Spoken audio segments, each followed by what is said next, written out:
Au nom du Père et du Fils et du Saint-Esprit, ainsi soit-il. Chers amis, nous fêtons aujourd'hui Saint Robert Bellarmin, jésuite, et puis la première apparition de Notre-Dame à Fatima le 13 mai 1917 à 17h17, quelque chose comme ça. Dans l'après-midi, donc vous savez, les petits bergers voient les éclairs sur la montagne et ils rentrent précipitamment chez eux parce qu'ils pensent qu'un orage va éclater. Ce sont les apparitions terrifiantes de Fatima qui commencent. Elles sont tout aussi terrifiantes que chaleureuses. À cette terreur que Notre-Dame permet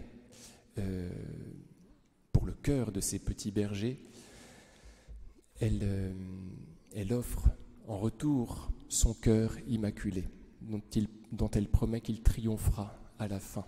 Donc ce sont des apparitions à la fois terribles et en même temps très chaleureuses. C'est comme si la Vierge Marie montrait l'horreur pour qu'on se précipite chez elle.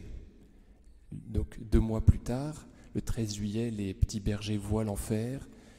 Du témoignage de Lucie, ils en seraient morts s'ils n'avaient pas su qu'ils n'iraient pas en enfer. Sinon ils en seraient morts de cette vision, paraît-il. Donc il y a une terreur et un refuge, et c'est bien comme cela qu'on doit faire dans la vie chrétienne.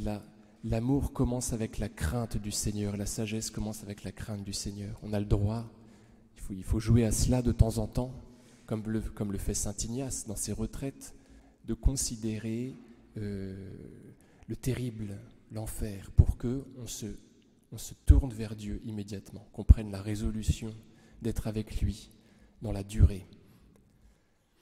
Alors la première apparition, Marie apparaît sur un petit chêne vert qu'il croise en dévalant le pâturage. Ils ont décidé d'aller ce jour-là à la Cova d'Airia, qui est propriété des parents de Lucie, qui est un pâturage un peu dans la hauteur, et donc ils descendent. Et c'est à mi-hauteur, parce que la Vierge Marie laisse toute préséance à son Fils, c'est à mi-hauteur qu'il rencontre Notre-Dame, juchée sur un petit chêne vert. Il paraît qu'elle a la texture d'un verre, elle irradie de lumière, comme le ferait un verre de cristal rempli d'eau traversé par les torrents du soleil, par les rayons du soleil.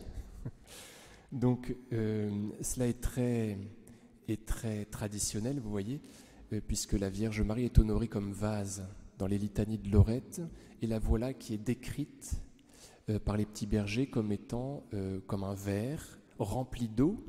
L'eau, ce n'est pas n'importe quoi, l'eau, c'est l'Esprit Saint dans l'Écriture sainte.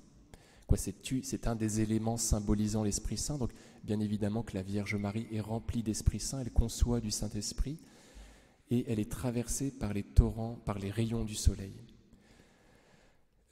C'est-à-dire qu'elle donne à voir Dieu, elle est médiatrice de grâce. Vous voyez, donc les grâces nous apparaissent, elles sont vues parce qu'elles traversent Notre-Dame, sinon elles ne seraient pas vues. Les rayons du soleil ne seraient pas vus s'ils ne traversaient pas les vitraux. Vous voyez, on ne pourrait pas les voir, on verrait seulement une grande lumière. Là, ils sont perceptibles et on peut les voir se dessiner comme des traits parce qu'ils traversent le vitrail qui est Notre-Dame. Vous voyez, donc elle donne à voir Dieu, elle l'incarne, elle permet qu'on puisse le percevoir, l'intégrer dans notre vie. Donc Notre-Dame, c'est par là que Dieu se fait chair, c'est par elle que Dieu se fait chair, se fait accessible, c'est par elle qu'on a l'amour à notre disposition.